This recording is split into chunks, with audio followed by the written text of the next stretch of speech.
Welcome to E1's live webinar series on the design and performance of pressure sewer systems. We'll be covering part 2 for the next hour with a new presentation entitled Validating the Design Methodology for Pressure Sewer Systems. Welcome, I'm Rachel Seiler, today's host and Marketing Communication Manager for E1. Before we get started, I do have some housekeeping notes. All attendee lines have been muted. We'll be recording today's session, and an archived edition will be available later on E1's website and YouTube channel. Upon successful completion of today's webinar, you'll receive a PDF of this presentation as well as a certificate of attendance. And finally, we'd love to hear from you. We've allotted roughly 10 to 15 minutes of Q&A after the main presentation, so please make use of this time. We'll also be answering some of your questions in real time, thanks to our engineers on the technical support and applications team. They're super knowledgeable and eager, so ask away. But if we don't get to all your questions, we'll answer them in a follow-up email. So now, without further delay, I'd like to introduce you to today's speaker, Keith McHale. There he is, E1's Applications Engineering Project Manager. He's a seasoned E1 presenter, and if you've attended any of our previous webinars, you may recognize his voice. Keith is a professional engineer licensed in Maryland, Virginia, Connecticut, and New Hampshire, with 30 years in manufacturing and consulting engineering, focused in wastewater collection and treatment. As a consulting engineer, Keith's projects involved evaluation, planning and design of wastewater collection systems, and treatment and disposal facilities. Keith, we're eager for this presentation. Take it away. Thank you, Rachel, and thank you all for attending today. Hopefully we have some carryover from last week's presentation. One of the things we've been doing in this presentation today is talk about validating the design methodology that we discussed last week. So there's not going to be a lot of background or a lot of details on what a pressure sewer system is. So if you do have any questions on that, feel free to ask them in the chat, where the rest of the engineering team can help answer them, or contact E1 or your regional distributor. We can get you some more information on some of the particulars and some of the specific details of the E1 grinder pump. Also, I'm only going to keep my camera on for a short while so that it doesn't become a distraction. But what today's presentation is what we call the validating the design methodology of pressure sewer systems. So first, I want to start with a little bit of a recap for those of you that were with us last week. Some of the highlights. If you weren't with us last week for the Avoiding Dangerous Curves of Pressure Sewer Systems webinar, that is available on our YouTube channel, so you can go check that out. But if you recall from that presentation, what we did there was kind of looked at an overview of pumps, talking about two different types of pumps, centrifugal pumps and semi-positive displacement pumps, and why the pump type matters when you're designing and operating a pressure sewer system. We also discussed some of the pressure sewer methodologies, the methodology for centrifugal pumps, which is the rationale method, and the methodology of sizing a pressure sewer system using semi-positive displacement pumps, which is the probability method. On today's webinar, we're going to go a little bit deeper into the probability method. We're going to look at the validation of this design methodology for pressure sewer systems using semi-positive displacement pumps. And what we're going to cover is going back 50 plus years to the development of the probability method, and then some more recent analysis that E1 has conducted to affirm this methodology. So we'll start with the basics of a pressure sewer system as I cut that out. And again, I'm just going to cover kind of a broad overview. For those of you that were here last week, you're going to see a little bit of replication in the first few slides. The pressure sewer system is a wastewater collection system that uses individual residential pumps to convey the flow to a treatment plant, a lift station, or gravity sewer. It's a very simple system that consists of individual grinder pumps that would be located at each property, be it a residential property or a commercial property, and then small diameter pressure pipe to convey the wastewater. The solids from the property are macerated, allowing small diameter pipes to be used. So it grinds down the materials, therefore you don't have big chunks of waste in there. That allows us to use 2 to 4 inch pipe. In some pressure sewer systems, you might have larger pipe, but we did an analysis some time ago looking at a whole lot of designs done by engineers and municipalities, actual designs and bid tabs. And I found that 94% of the pressure of the pipe used in pressure sewer systems was 4-inch diameter or less. So the wastewater is pumped. The advantage of that is it does not require a precise slope that you would have with a gravity sewer system. This also allows for shallow installation. You don't have to dig a deep trench with a constantly downward sloping pipe, so you can follow the contours of the land, and also either use a low impact cover, not as big as an excavator going down the middle of the street that you would have with the gravity sewer system. So either a low impact cover, or you could even use horizontal directional drilling method because it is a non-critical slope. And with the pressure sewer system, not only is it a non-critical slope, but you're able to deviate the pressure main both horizontally and vertical. So if there are obstructions you need to get around, it's much easier with the pressure sewer system and the small diameter pipe. The on-property component is pretty standard. This would be located at each property, again, be it a residential property or a commercial industrial property. And the basin might look a little bit different. But every system is going to have the on-property component consisting of the pump basin, liquid level sensors, which consist of pressure sensors, and those are, read where the level water or wastewater level is to turn the pumps on, off, and alarm. Then you have the pump controls. Those are integral, as is everything else, with the pump core itself. And then we have a pump removal guidance, which is this little funnel in the middle, so the pump core just sits right down in there. So that makes it really easy to replace the pump or take the pump out for service if you need to. And again, all the components are integral to the pump core. And then of course you have your pump core, which is a semi-positive displacement pump with a grinding mechanism on the bottom. Pressure sewer system, pretty simple operation. You have the wastewater flows from the property to the basin. So this would be a typical 4-inch lateral that you would have with any gravity sewer system, but you're not going to have as long a length of this. The preferred method with pressure sewer systems is to install the basin as close to the property as possible. And that eliminates any infiltration that you might have in this short gravity section. So the wastewater enters the basin, has the integral level controls in there. So when wastewater gets to the predetermined or preset on level, the grinder pump turns on, grinds up the material, and then discharges it through 1 1/4 inch lateral out to the sewer main. And in most cases, this will tie into a pressure sewer system. So that could be, as I say, about a 2 to 4 inch line, maybe 6 inch, depending on the size of the system. Or you might have a system or a one-off where you have one pump that's discharging directly into a gravity main or into a gravity manhole. So again, small diameter pipe. Now, one of the unique things when we look at wastewater collection and conveyance with the pressure sewer system is you have independent pump operation. So these pumps do not talk to each other. They don't really have any means by which the operation of one impacts the operation of another, other than, of course, when you have pressures in the system that might cause one pump to not discharge because the pressure in the system might be too hard or too high rather. But generally, it's an independent pump operation. And what this does is you kind of see that it's very similar to a pressure sewer, a gravity sewer system in some respects, but there's some key components that are different. There are many similarities with gravity, but with gravity sewer, the wastewater from the household enters the collection system instantaneously. When we look at the overall wastewater generation, the amount of wastewater that's going to be generated at the property is not going to differ between gravity sewer or pressure sewer system. But as I say, with the gravity sewer, when you flush that toilet or you take a shower or you discharge the dishwasher is running, that wastewater flow goes into the system instantaneously. With the pressure sewer system, the wastewater flows out from the property and then into the basin. And the wastewater sits in that basin until the pump turns on, grinds the solids, and then discharges it to the sewer main. So the peak flows that are typically used for the design of gravity sewer systems do not really apply to pressure sewer systems. Pressure sewer hydraulics are more dynamic than would be expected with the gravity sewer because it's all determined by when that pump turns on and off.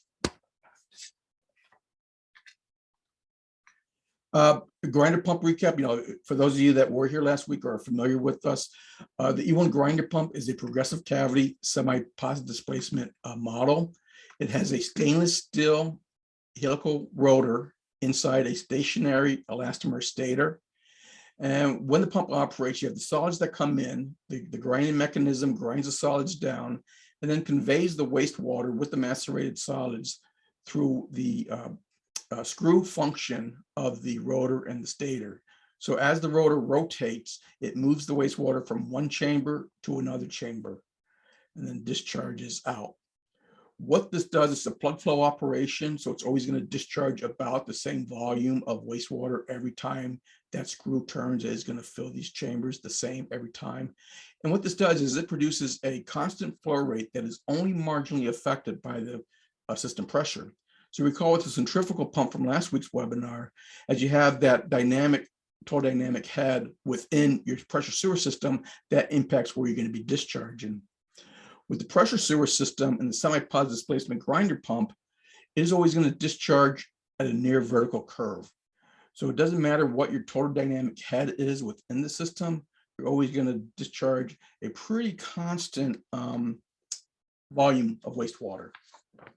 And that is one of the key advantages of the semi-positive displacement pumps, because you do have that independent operation where the pumps are going to turn on and off at different times, and that will impact the dynamics of the system pressure.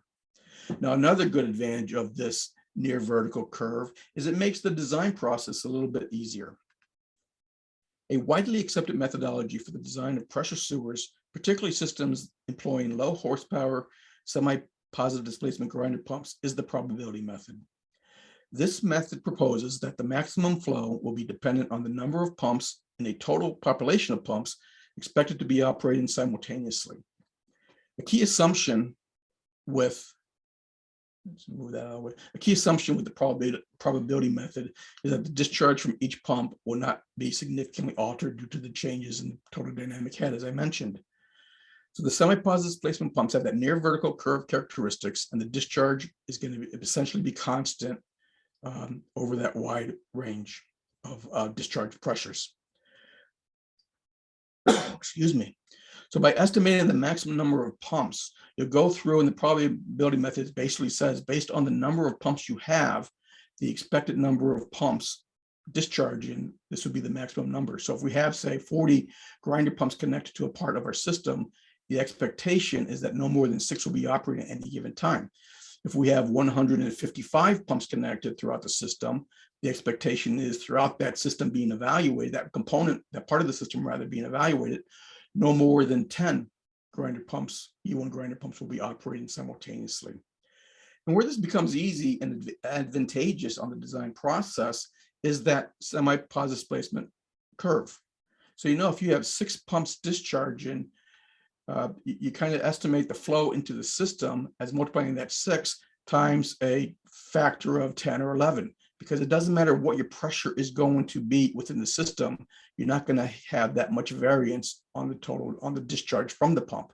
So the pump will generally be discharging somewhere between, let's say, 8 gallons per minute if the total dynamic head within the system is high, or maybe 12 gallons per minute if the total dynamic system is the total dynamic head within the system is low.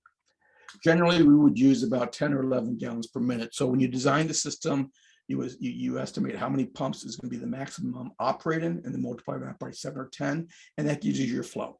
And that's the peak flow. You have your average daily flow from the residence, but this represents the maximum flow that would be expected within the system.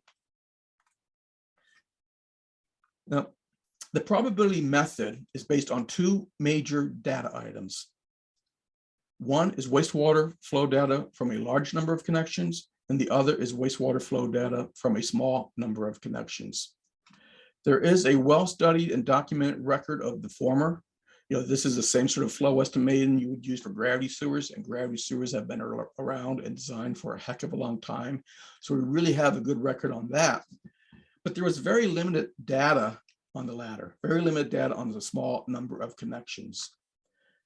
The existing wastewater flow data also did not account for the attenuation of the flow in the grinder pump basin. So when you look at flows from a system, typical design sewer design processes do not assume or do not account for the fact that the wastewater is going to sit in a basin for a little bit until the pump turns on. So the probability method was developed just over 50 years ago. It was part of the Albany study, which was a field demonstration of 12 semi-positive displacement grinder pumps that was performed over a 13-month period in Albany, New York. The project location was the southeast part of the city of Albany, which was approximately 25 miles from the E1's factory. In August of 1969, 12 townhouses on the northeast segment of Old Pearl Street were equipped with prototype grinder pumps. So this was the early stages of pressure sewer systems and E1. So they were only working with prototype units at the time. Now, 6 months after the project began, 9 of those 12 prototype units were replaced with some of the first production grinder pumps.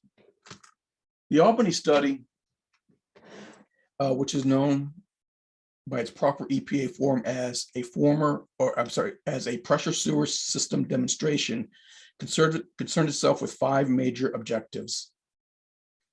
The objectives were centered around demonstrating the effectiveness and reliability of grinder pumps and pressure sewers. But the objective that we're kind of most concerned with today is the evaluation relating to the number of grinder pumps operating simultaneously. The project was sponsored by what is now the US EPA and conducted jointly with the New York Department of Environmental Conservation, or the DEC, and Environment One. Continuous operation records were kept by means of an automatic monitoring system, and the monitor included a 12-channel event recorder with a strip chart that was produced from this process. The minimum and maximum pressures, water usage, operating time, overflow occurrences, total number of operations, and simultaneous operations of grinder pumps was recorded for the duration of the project. The grinder pump cycles were based on recorded voltage differential between the start and end of an active pump operation period corresponding to the total running time. Since everything was based on a 10-volt system, the examiners were able to determine that a 1-volt differential was indicative of 1.5 minutes of operating time. The total operations and simultaneous operations assessments incorporated 12 event counters that were installed as part of this monitoring equipment. The event counters recorded the total operations of the individual grinder pumps. Initially, the counters were not scanned automatically by the monitor equipment, but the values were read manually by the project staff and tabulated. These tabulated results were then used to determine the pump operation parameters and the occurrence and duration of simultaneous pump operations. A fresh supply of recording tape had to be installed on the monitoring equipment every 48 hours, and during periods of high usage, the tape was exhausted in less than 48 hours. This required extensive, if not daily, visits to the project site. So the data from the Albany study, which again looked at 12 grinder pumps, provides a data point on the graph where we have the number of pumps on the x-axis and the maximum number of pumps on the y-axis. So what the Albany study found was that for 12 grinder pumps, the maximum number of pumps operating was 4 in this evaluation. Now, additional points on the graph come from work completed by Scott Tucker, a hydraulics engineer who did extensive work on pressure sewer systems in the early development years of pressure sewers. Tucker used peak 1-minute flow data from an earlier national studies completed by the American Society of Civil Engineers to establish the maximum number of simultaneous operations for a large number of connections. Specifically, Mr. Tucker looked at flow data from service areas of 100 and 200 homes. Using this wastewater flow data that was well established, an assumed pump rate of 11 gallons per minute, and a peak to average flow ratio of 5.0, he was able to estimate the maximum number of simultaneous expected pump operations for these two larger pump populations of 100 and 200 pumps, which equate to 8 for 100 pumps. It was determined that that would equate to a maximum of 8 operating. And then for 200 pumps, that would be the maximum operation was 11. The logical conclusion from these three data points on the graph would be to construct a best fit curve connecting the points. The curve shows that for service areas with more than 100 pump connections, the expected peak flow versus the number of pumps operating was based on the number of pumps operating, number of connections operating is linear. I mean, I think I screwed up. So from 100 upwards, the graph is linear, which takes into account the number of pumps expected to be operating compared to the x-axis of the number of pumps. At less than 100 connections, the curve is not linear.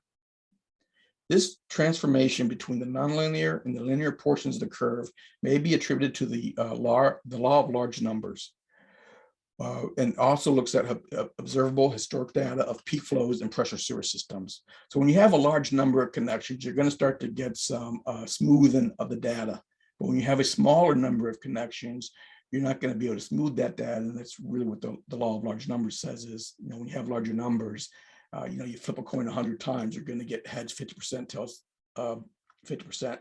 But if you have to flip it twice, you might get heads both times or tails both times or 50%. So that's where we think really kind of defines what this curve does when it goes from the nonlinear to the linear portion. Now, this curve would allow us to estimate the maximum number of pumps to be operating based on the number of connected pumps. However, fractional pumps cannot operate. So a better representation of this graph, what I would term the Albany-Tucker curve, would be a step progression. From this step progression, where we see that the horizontal line corresponds to the y-axis, the major axis of the number of pumps operating. From this step progression, it's easily to convert this to the maximum number of grinder pump operating daily table, which is the basis of the probability method, where based on the number of connections, we estimate how many of the pumps will be operating simultaneously. And it comes from this green step progression from the original Albany study and the Scott Tucker evaluation. So this was all done, like I said, started in 1969. I think the EPA report might be dated 1970, 71. So it's about just over 50 years. Now, in the last 50 years, and since the Albany study was completed, the number of pressure sewers using semi-positive displacement grinder pumps has increased significantly. As I mentioned earlier, when the Albany study started, 12 prototype grinder pump units were used. 6 months after the project began, 9 of the 12 prototype units were replaced with some of the first production grinder pumps that were just then readily available commercially. Recently, E1 rolled its 750,000th grinder pump off the assembly line. So we went from taking some of the first 9 off the assembly line to do the Albany study, but now we have over 750 or close to 750 actually in the ground and operating now. In addition to having a lot more pumps in the ground, the monitor equipment and data analysis techniques have also improved over the last 50 years.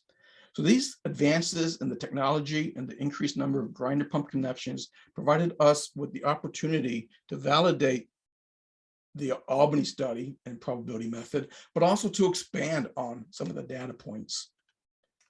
The key component for our more recent evaluation was E1 Sentry Advisor.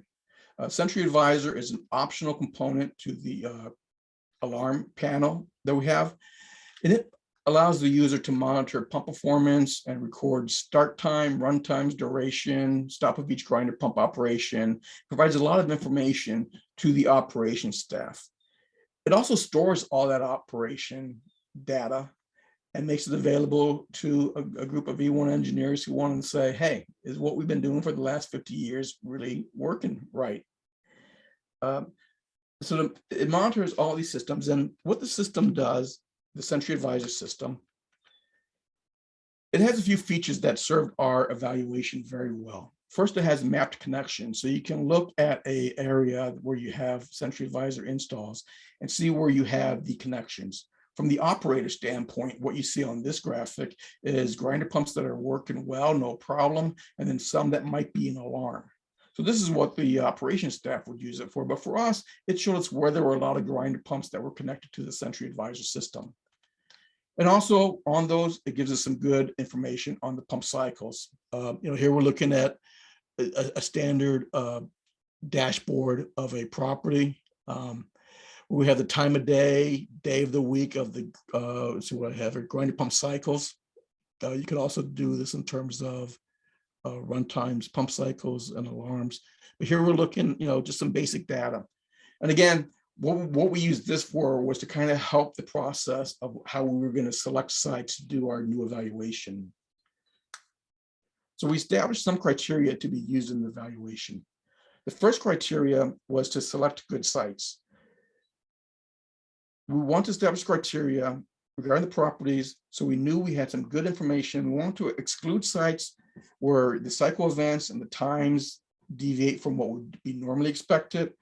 Also want to exclude sites with unusual operations. These would be operations where you had higher than expected cycles during overnight periods. Particularly if these are residential sites, you would not expect high overnight periods. Also, to the extent possible, we want to exclude seasonal and weekend homes. We want to look at the evaluation, the pump operation, to determine the maximum simultaneous operations over a long period of time. So it would not serve us well if during the process we were looking at a lot of the pumps were no longer operating because it was seasonal. Also, we want to look at sites that had good proximity to other sites. Now, statistically, the proximity to other sites really doesn't matter. If you have 20 pumps in the system, it doesn't matter where they are in terms of estimating how many are going to operate simultaneously. But it's still kind of a good idea to have it all kind of grouped together, just so we can see if there were any deviations or things to look at. We started with a histogram of the cycle length for a very large population of grinder pumps over a 6-month period. And this initial analysis showed us that there were a lot of cycles that were less than 15 seconds. These would not be considered normal. There were also some very long duration cycles. The baseline on the right of this graph drops to around 250 seconds, but the tail runs out to about 1,500 seconds or 25 minutes. So the question the team asked was, if the cycle times runs greater than 20 minutes, was that representative of normal operation? A closer look at the data shows that we have 2 peaks or mortality at about 40 and 80 seconds. So we can clearly see that the most prominent cycle runtime length for these grinder pumps was approximately 30 to 45 seconds. As we proceeded with the evaluation, we eliminated sites with typical cycle times less than 13 seconds, but kept the high end of acceptable sites at a cycle times of less than 1,200 seconds. Next criteria, I forgot, I had decided, apologies. So this is also just to kind of give you a little bit more into it. This is looking at just under 4,000 sites that have Sentry Advisor connected to them, and you could see kind of the raw data of the cycle events by average. And you can see, you have this pretty standard baseline, and then some very long and some very short times. So the next criteria was to establish the overlap of time of pumps to be the overlap for the time that pumps would be considered a simultaneous operation. Our first step was to look at the Albany study, going back to the EPA report for guidance, but we were not able to pin down an error percentage or an overlap. This was not really unexpected, given that the data analysis limitations at the time, the overlap of simultaneous operations may have been the width of a pencil lead when drawing a vertical line on the paper chart. For the 2018 analysis, which was our most recent analysis, the overlap was set at 1 second. But we determined this was not a critical component and that the results will better define what a simultaneous operation overlap actually looks like. The next step in our process was to select our mini project sites, each containing 12 connections. So the objective of the phase 1 project was to mirror the Albany study. We want to look at 12 connections at a site over a 6-month period. But we want to expand that, whereas the Albany study was limited to 1 site because of the limitations of having to be physically at the site. We had the luxury of looking back in time. As I mentioned, with the Sentry Advisor data, it's all stored. So we weren't, on our project start date, we did not start evaluating simultaneous operations and pump operations going forward. We looked back during the 6 months. So that gave us the ability to expand the Albany study for a broader geographical range, looking at different areas and more areas. So we identified and prioritized our sites, and we ended up with 4 sites in Michigan, 1 site in Minnesota, and 1 site in Indiana.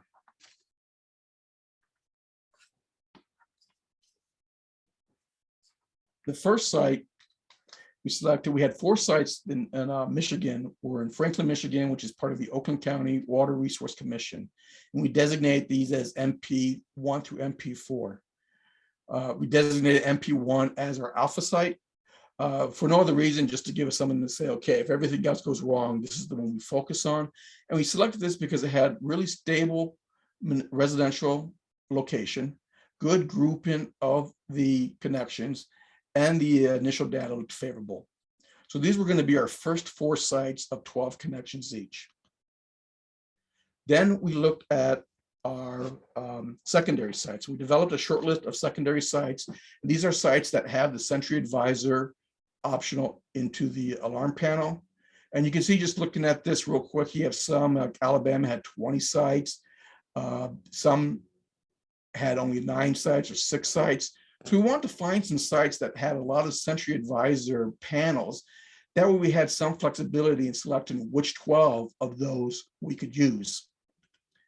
Ultimately, we went with the site, which is designated as MP5 in Lake Washington, Minnesota, and MP6 in Pine Village, Indiana. Now, on these sites, the MP6 in Indiana was actually an unplanned addition of 6 sites. When we originally selected this site, it was 12, but as we went through the process and started to look at the data, do the evaluation of the data, we found out that 6 of these sites that we had were not really good. So of the original 12, we only proceeded with 6. Now that was fine, because 6 is another data point on the Albany-Tucker curve, so it just gave us more information to look at. Then one of the things we did look at, when I mentioned the data criteria that we looked at, looking at the graph, you can see Lake Washington, Minnesota is right on the lake, cul-de-sac. So it provides really good grouping of residential connections, but we did want to make sure that it was full year residences, that it was not seasonal. And we did find that to be the case. So that was our phase 1 process. We also had the ability to go far beyond what our founders were able to do 50 years ago on the Albany study, and that was our phase 2 analysis. Here we want to evaluate a larger number of connections. All the connections in this phase were in the Oakland County Water Resource Commission service area, specifically Franklin, Michigan. This is the same area that was used for 4 of the evaluations completed for the 12 connections. The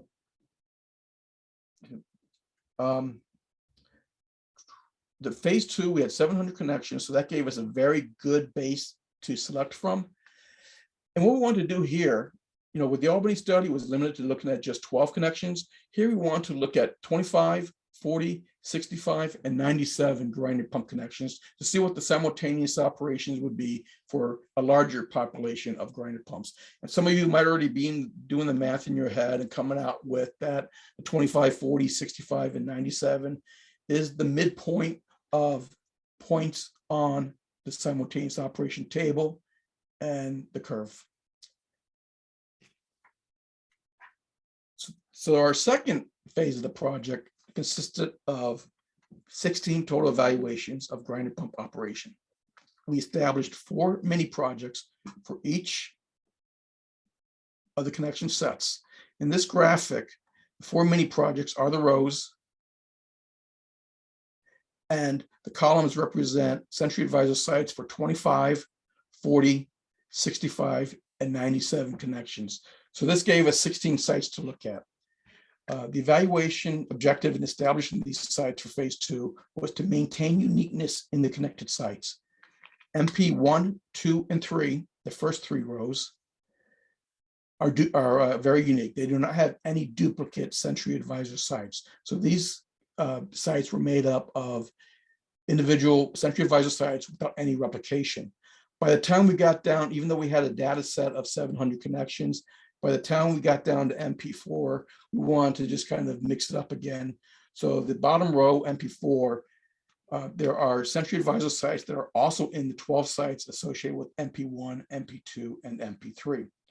For mini project 4, we took all the sites from the first 3 mini projects, threw them back in the hopper with any unused sites. They were mixed up and then pulled randomly to get the counts of 25, 40, 65, and 97 for this 4th mini project. The pump operation data for the 16-minute projects were evaluated over a 1-year period. So the data received, and this is just for illustration purposes, but this is what you would see in terms of one of the Sentry Advisor reports, where you have data received that shows the time, the pump operation, the duration, wattage, voltage, some information. So the data that we receive from the Sentry Advisor system consists of a date, timestamp, and a signal type. Among the signal types is an on-off signal. Since the modem source is known, that is the Sentry Advisor site is known, it is possible to search for subsequent off events following a given on event.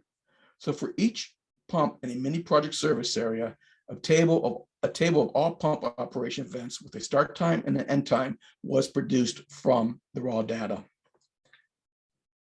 So we set up a model, a computer model that went through looking at all this raw data, and it was an iterative process of it going through. So when you have all this data, and again, we did this evaluation for separately for the 12, 25, excuse me, I forget the number, 25, 40, 65, and 97 connections. When you have all this data, it's possible to determine how many pumps were on at the same time using this data. The process that was established was to first search the data for any pump events which started while all other pump events were off. The computer program then searched for all other pump events which started during the initial pump's operation interval. Again, it was an iterative process, and this process continued recursively, shortening the operation to the combined interval of all pump operations. So, it's a little, maybe a little complicated to really understand, but basically went through, looked for when a pump was on, and then I went through all the data where it found another pump on and recorded that. Unlike what they did 50 years ago, where they had the 12 pumps, and you had the little tick mark that came on when a pump came off on the chart, the paper chart, and then it went down when the pump turned off. And then you would look at that paper chart and draw a straight line when you saw that 2 that looked like they overlapped. Our process was done all on the computer. So the final result in this is the table of start and end times that have stamps for each simultaneous operation with a count of the number of pumps involved. So here's the table for the 12 connections in the MP3 site. Here we see that the maximum number of simultaneous operations is 4. And these are the cycle IDs for the 4 sites that were recorded operating at the same time. We're also to develop a similar table for all the 12 mini projects. And what you also see from this, as I mentioned, you have the start time and the end time over the overlap. We're also able to look at the overlap period. So in this first case, the overlap period of these 4 pumps was 7 seconds. And you can see that there's definitely some variability in this data. Each of these 12 pump connections operating for a maximum of 4 simultaneous operations. But in one case, that overlap was 24 seconds. In another case, it was 7.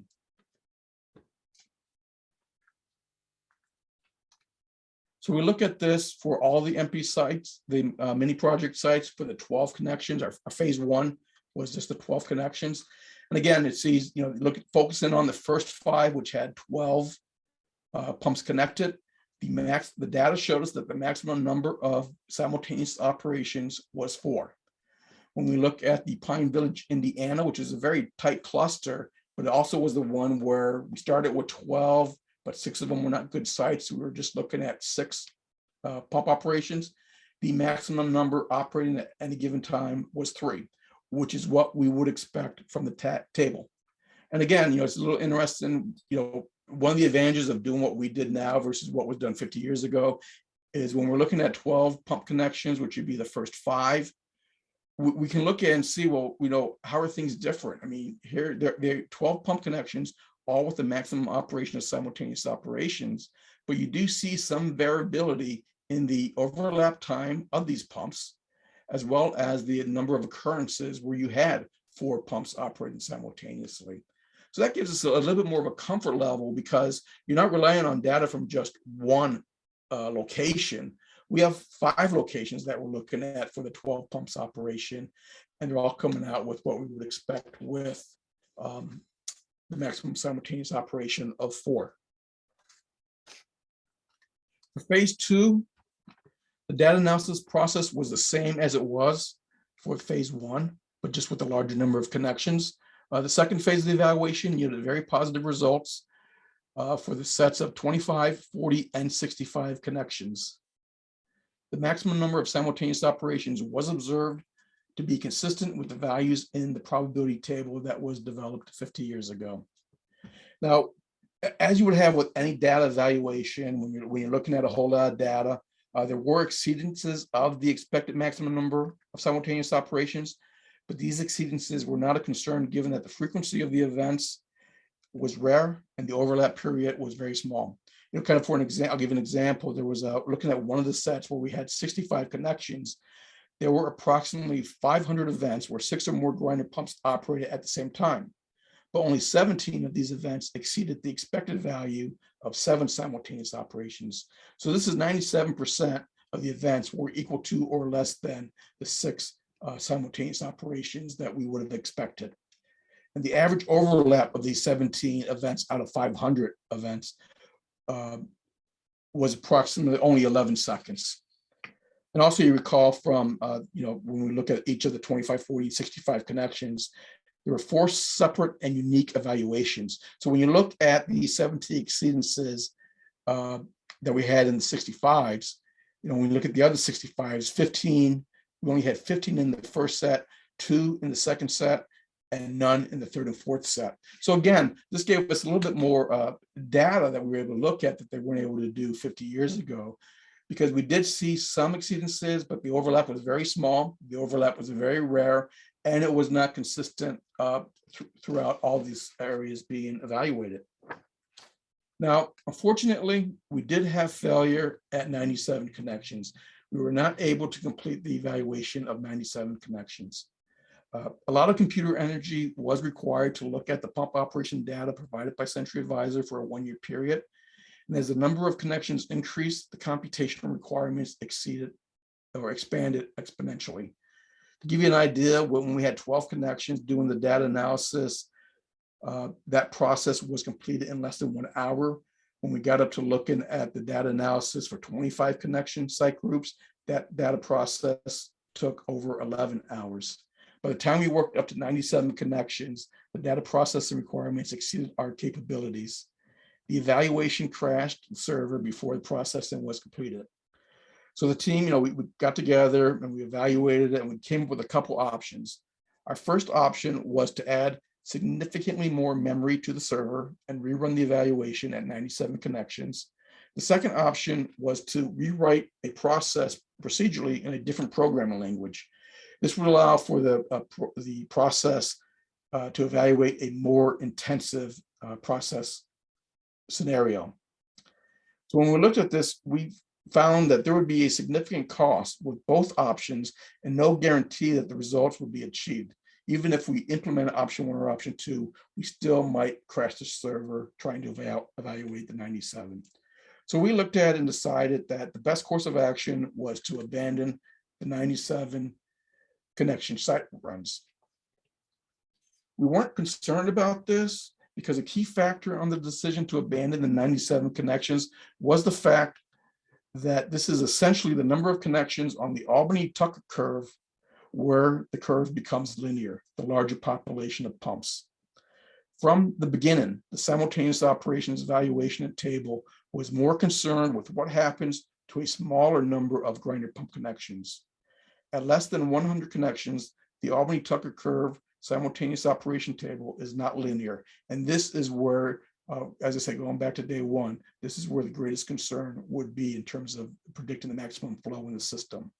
So for the evaluations of 6, 12, 25, 40, and 65, the number of simultaneous operations we found in our most recent evaluation using the Sentry Advisor data matched what was developed 50 years ago from the Albany study and the additional study done by Scott Tucker on the higher flows. We also, as I do a quick look at the time, I'm going to go through these kind of quickly. We want to do a couple of additional evaluations. So we did, our primary objective was to validate the simultaneous operations process, which we did very nicely. Like I said, it fits this curve. The results perfectly match the expectation. But we had all this data, so we want to look at it. So, for those of you that were in my webinar last week, I mentioned some of this evaluation where we evaluated 66 grinder pump sites. And these are the 5 sites that had 12 connections, and then the 1 site that had 6 connections. So these are our phase 1 sites. We looked at all the operation over the 6-month, daily operation over 6 months of these 66 phase 1 sites, looking at the total cycles per period, average cycles per day, and total and average run times. And what we found, again, this was mentioned, and this is where it becomes critical when you start to look at the pumps. The average residence, the typical residence, operates their grinder pump for no more than 19 cycles per day. The average runtime on that cycle is about 43 seconds. So these grinder pumps aren't operating all the time. And when they are operating, it's for a very short period, less than a minute. We also estimate the calculated wastewater flow from a residence at about 150 gallons per day. And this was just taking the total runtime for a day times 11 gallons per minute. These next few slides, I'm going to kind of hit on pretty quickly, just to kind of show you some of the stuff that we played around with. This presentation will be available to you, the PDF of it. So you can look at this in a little bit more data. I'm just going to go through a little bit quickly.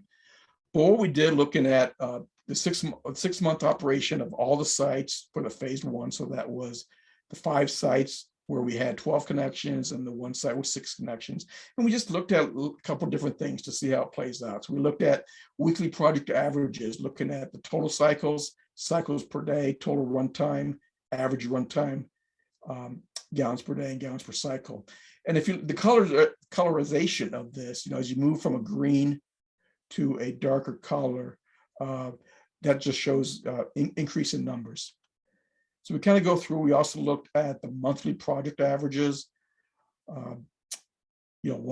Total cycles 151 at 6, 464 versus 2. So here we looked at the project month, where we started on the first of the month, but then just looked at months. And then we looked at calendar months. And here we looked at the spread of this data over cycles per day, looking at daily flows, what were the cycles per day on a daily basis over the course of the 6 months based on the calendar month. Threw in there looking at overnight cycles, get an idea for what might happen overnight at some of these places, and then the cycles per day. Now this one really kind of shows that, the criteria we looked at, one of our criteria was looking at something that was primarily residential. And here, these are the cycles by day of the week, Monday through Sunday.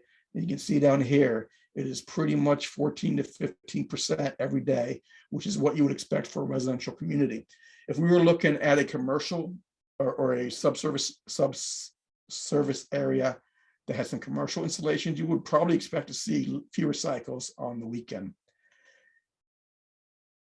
And then the overall total. So, the nice thing about these graphs is not so much from the evaluation that we were doing to validate simultaneous operation, but this kind of shows the power of Sentry Advisor, that an operator can look at this and see if something doesn't look right. So, what we found, just kind of looking at this, looking at the first 5 sites that were 12 connections, MP4 May was high for raw cycle count. MP5, site 7 had very high cycle counts in May. Site 2 and 7 on MP1 had high overnight cycle counts, and then MP4 had a high raw overnight cycle counts. So from an operations perspective, using the Sentry Advisor data, the operator can look at this and say, maybe there's something wrong with these sites that I can look at. So again, this was just something because we had all the data available. We figured, let's take a look at it. Let's play around with it, and let's see what this Sentry Advisor data can really tell us. It told us that it validates this simultaneous operation probability method. But what else? What other fun can we have with this? And then one other thing we looked at, and this is looking at the population of most of the grinder pumps that have Sentry Advisor installed as part of them. And we were able to look at the diurnal curve. So this is looking at the number of grinder pumps on over the course of a day. So as you would expect, and this looks, if you're familiar with the diurnal curve for gravity sewer system, you can see this looks very similar. You got low values overnight, peaks up at around, I don't know, maybe looking at 6 o'clock here, goes up and then down, and then you have another little peak coming up at around 5 o'clock when everyone gets home. Now, I do not have a diurnal curve for gravity sewer system to overlay on this, but if you're familiar with that, you probably see that, diurnal gravity sewer curve kind of peaks up, goes down, and then peaks up again more noticeably. Here are peaks in the morning and the evening peaks are not as wide range as I've seen with gravity sewer systems. And this is probably due to the fact of the buffering that we have with the grinder pump basin. So to kind of wrap this up and leave some time for questions, the larger data set provided by Sentry Advisor monitoring was able to validate the principles of simultaneous operations for designing pressure sewer systems using semi-positive displacement grinder pumps. Now, this data validation is a very positive finding. And I won't lie, we were a little bit nervous. We said, well, what happens if it doesn't validate it? But we weren't that concerned, because even though the simultaneous operation was developed 50 years ago, we've had 50 plus years of successful operating of pressure sewer systems using semi-positive displacement grinder pumps. So it kind of validated not only the original work that was done 50 years ago, but validated that everything has been running smoothly using this design methodology based on the systems that we have in the ground that have been operating successfully. And then the last closing thought is not related so much to the validation, but being able to do some of the data mining of the Sentry Advisor connections. It could provide operational benefits on existing sewer systems. As I mentioned on those tables, you could see maybe you had an area or even one house where the number of cycle times was much greater than the expectation.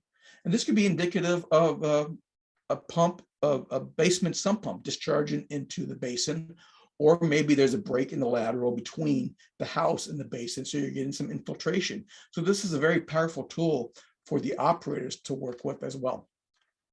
So with that, I'm assuming Nick answered all the questions, but just in case he did not, let's see if we have anything that we could touch on. Okay, hey Keith, thanks for that excellent presentation. And indeed, Nick fielded plenty of questions, as well as Mike Crowley popped on too, one of our applications engineers. So thank you, Jen, for running ground on those. So we'll get right into some of the questions. Hey Keith, Ed Kwan, who you may recognize that name, wanted you to expand on how important it is to look at this data, not only to size force mains for scouring velocity, but also to minimize the diameter, minimize the retention time. So do you want to, can you speak to that for the group? Yeah, I would say it's you have the same process for any sewer system, be it gravity or pressure sewer system. You kind of have two objectives. You want to maximize and minimize the pipe at the same time. So you want to make sure your pipe is small enough so that you do have velocities that are high enough to scour anything that settles. You may recall from last week's webinar where we showed those graphics on the scouring velocity with the SPD pump being more superior or able to do it than a centrifugal pump. So you want to make sure you maintain a good velocity in the pipe. So you want a small diameter to maintain that good velocity. But when you have a small diameter, that also increases the resistance to flow, and that increases your total dynamic head. So you want to maximize the pipe to minimize the total dynamic head, and then minimize the pipe to maximize the velocity. And you also want to make sure, which is always critical with any piped system, you want to be able to convey the maximum amount of flow you're going to expect. So with a simultaneous operation, we estimate what the flow is going to be. And we you know, when you look at that table and you see the 6 pumps times 10 gallons per minute for 60, that is the expected maximum that that pipe should ever see. And what we'd shown in the validation was that is indeed correct. When you did have some exceedances, they were so small that they were operationally not critical. So it is important when you use the simultaneous operation or any methodology for sizing pipe to optimize the pipe selection so you can convey the maximum amount of flow, but you also want to go with the smallest pipe that you can to do that so that you can maintain good conveyance velocities and avoid having anything settle out of the wastewater. Thanks, Keith. Do you have any advice for sizing of pressure sewer systems for communities with high seasonal fluctuations? For example, where a high percentage of vacation homes are only used in the summer? Yeah, on those, you know, it really depends, because if you have, you know, if it's truly vacation homes where everyone shuts down the weekend after Labor Day, you're not going to have any flow in the system, but you might have a few people hanging around. So on those systems, and this is also true if you have a new development where maybe you're not going to have the growth in the early years that you ultimately hope to have in the latter years. You can put in flushing mechanisms, just a simple standpipe where you could do some flushing if it needs be. So when you have, you know, everyone goes home for the winter, shuts down the lake house, you are going to have less flow in the system. But once the semi-positive displacement grinder pump comes on, it is going to convey what little flow there is there to the endpoint. And if you do see that it might become a problem where you're not having any flow, again, a flushing mechanism, a flushing connection at the terminal ends of the system would be very advantageous. And, can you tell us how often is this curve evaluated, validated, and updated? Does E1 use data from the Protect Plus panel subscriptions to validate systems? No, we don't. I mean, the answer is, you know, the system was developed 50 years ago, and it was validated, as you saw in this presentation, 2 years ago. So now that we have it set up, though, you know, that's one of the things that we're looking at, because, you know, Sentry Advisor is a great tool for operators to look at what their system is doing. But as part of our process for this validation, we realized in-house that it's a great tool for us, that we do have access to all of this data. And if, you know, I've talked to some engineers, actually the engineers working for Franklin, Michigan, you know, that's still an ongoing project. And they had some questions about some things that might be happening. So we said, yeah, let's get together and we could take a look at it from our end and do an evaluation on that system and see what Sentry Advisor data tells us. So we don't validate, you know, we don't look at the data on a annual, biannual, every 5-year type thing, but we do have the capabilities, and I do see going forward, as we recognize, and we got this whole setup now, that we can look at the Sentry Advisor data, working with municipalities and engineers to see, are there any issues within their existing system? Or if they are having some issues, does the data tell us what those might be and how we can address those? If this question came in at about 2:41, so I kind of forget at what point you were in your presentation, but this question says, how do you explain the longer pump times?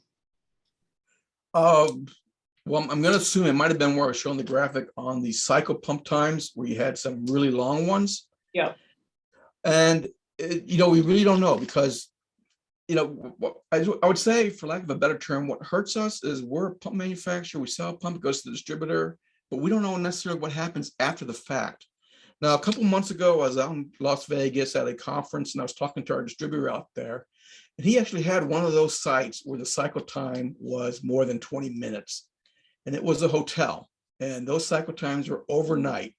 So our best guess is they were doing all laundry at that hotel overnight, because they also did see, because he you know, our distributor in California was also looking at the Sentry Advisor data. So he did do some of that analysis, and he did see that it did drop off over the last year and a half when the hotel occupancy dropped off as well.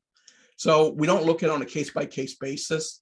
But in that one particular case, one of those 20 minutes long cycle times was what we presume a hotel doing cleaning the sheets. The final question, with widespread electric power outages and the pump starts after power is restored, how does the pressure system handle all these starts? Well, we'll assume, as I said, when you have a power outage, the pump's not going to pump, but it doesn't mean that every pump is going to turn on at the same time when the power comes back. Maybe one pump just finished a discharge and that pump is empty. And when you lose your power, you also lose a lot of your water generation processes. So, there's been some studies that show during power outages, the water consumption or the water generation drops by more than 50–60%. So when the power does come back on, you probably will have more than the number of pumps operating simultaneously than the simultaneous operation table will tell you. And what happens is you have that flow entering the system. So that flow creates the resistance, which is going to cause an increase in your total dynamic head. So you're going to move to the left hand of the curve, which is not a problem with the semi-pod displacement curve because it is a near vertical curve. And some of those pumps may not be able to discharge into the system because of that higher head. What happens there with the E1 system is there's a thermal overload. So the pump will turn off. It will not run against that dead head. It will recognize that it cannot pump there. It will turn off. And then after a few minutes, it will try again. And eventually we find that, based on some analysis, that when you have a power outage and you have that thermal overload, turn the pump off and try it again, usually the system sort of rebalances itself after about 25 to 30 minutes. Okay. And just so, we obviously were leaving a lot of questions on the table. So just to kind of reiterate the process here, because we're out of time, is everyone that attended today will receive an email with a certificate of attendance and a download link for the PDF of Keith's presentation. We're going to compile all these questions in another document and send that out via email as well as the recorded version of this session. So look for that. Of course, you can always reach out to Keith directly. His contact information is right up there on that slide. You can also reach E1 directly at e1@e1.com. We're happy to get you in touch with any of our technical support or application engineering crew. We're always able to assist you. Also visit our design center where you can find all sorts of free hydraulic analysis tools, our design assistant software, as well as our life cycle cost calculator, which could prove useful if you're comparing different wastewater collection systems. So that's a wrap. On behalf of all of us from E1, we thank you for joining today's session, and we look forward to seeing you on another E1 webinar soon. Keith, thank you for your time. Mike and Nick, thank you, and thank you to your keyboarding instructors back in high school or middle school. They definitely did their job.